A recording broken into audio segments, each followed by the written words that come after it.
Bihar school examination board 1 फरवरी से intermediate परीक्षा का आयोजन कर रहा है। परीक्षार्थियों को 1 से 5 फरवरी तक जूता मोजा पहनकर परीक्षा देने की अनुमति दी गई है।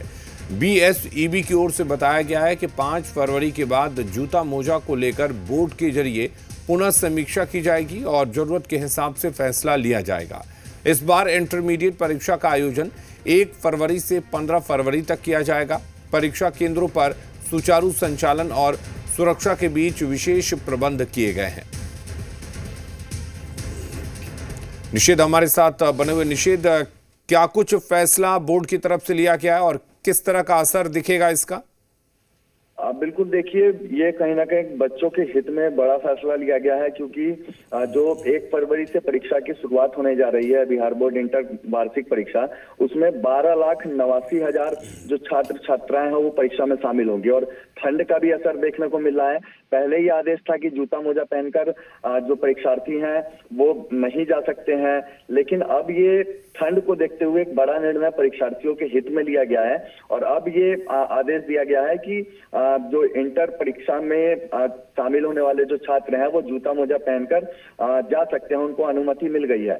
1 से 5 फरवरी तक के लिए ये अनुमति दी गई है और उसके बाद समीक्षा की जाएगी और अगर ठंड का असर रहता है तो उसके बाद इस आदेश को आगे भी बढ़ाया जा सकता है, क्योंकि परीक्षा और आगे तक चलनी है।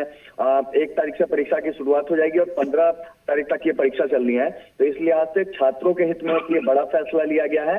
और परीक्षा को लेकर के अगर बात करें तो उसको लेकर के भी पूरी जो तैयारियां हैं वो कर ली गई हैं। इसके अलावा जो अधिकारी हैं उनको भी अलग अलग जिला आवंटित किया गया है पदाधिकारियों को, और वो परीक्षा केंद्र पर औचक निरीक्षण भी करेंगे। और काफी संख्या है जो छात्र और छात्राएं हैं उनकी, और इस लिहाज से सुरक्षा के दृष्टिकोण से भी कि कदाचार मुक्त परीक्षा हो, ये कोशिश, और इस लिहाज से भी पूरी तैयारियां।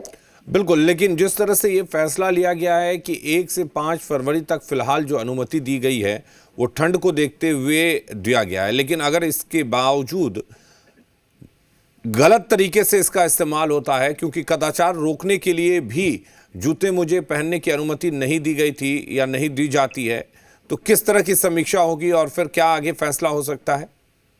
अब बिल्कुल देखिए, कदाचार मुक्त परीक्षा हो ये कोशिश है और उसके लिए तमाम तैयारियां भी होंगी, चाहे चेकिंग की व्यवस्थाएं हो, वहां पर गेट्स पे प्रॉपर चेकिंग किया जाएगा कि कोई अंदर संदिग्ध वस्तु तो लेकर नहीं जा रहा है जिससे परीक्षा प्रभावित हो सके, तो ये चेकिंग वहां पर की जाएगी। और ये जो आदेश जारी किया है ये ठंड को देखते हुए किया गया और मौसम विभाग ने भी 2 से 4 फरवरी तक ये संभावना जताई है कि मौसम ठीक नहीं रहने वाला है, ठंड अधिक रहेगी। और अगर मौसम अनुकूल हो जाता है 5 तारीख तक, तो उसके बाद आगे उन लोगों को फिर वही पुराना जो आदेश है जारी किया गया था उसको मानना पड़ेगा।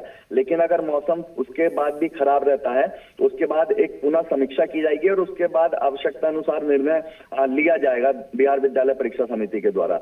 लेकिन कोई इसका दुष्प्रभाव ना हो, कोई परीक्षा को प्रभावित करने की कोशिश ना हो, इस पर पैनी नजर रहेगी। और चेकिंग जो है वो जबरदस्त तरीके से गेट पर भी की जाएगी। अगर जूता मोजा पहनकर जाने की इजाजत दी भी जा रही है तो चेकिंग पूरी तरीके से की जाएगी और उसके बाद ही जो छात्र और छात्राएं हैं उनको अंदर परीक्षा हॉल में जाने की इजाजत दी जाएगी। चलिए, बहुत शुक्रिया तमाम जानकारी देने के लिए निषेध।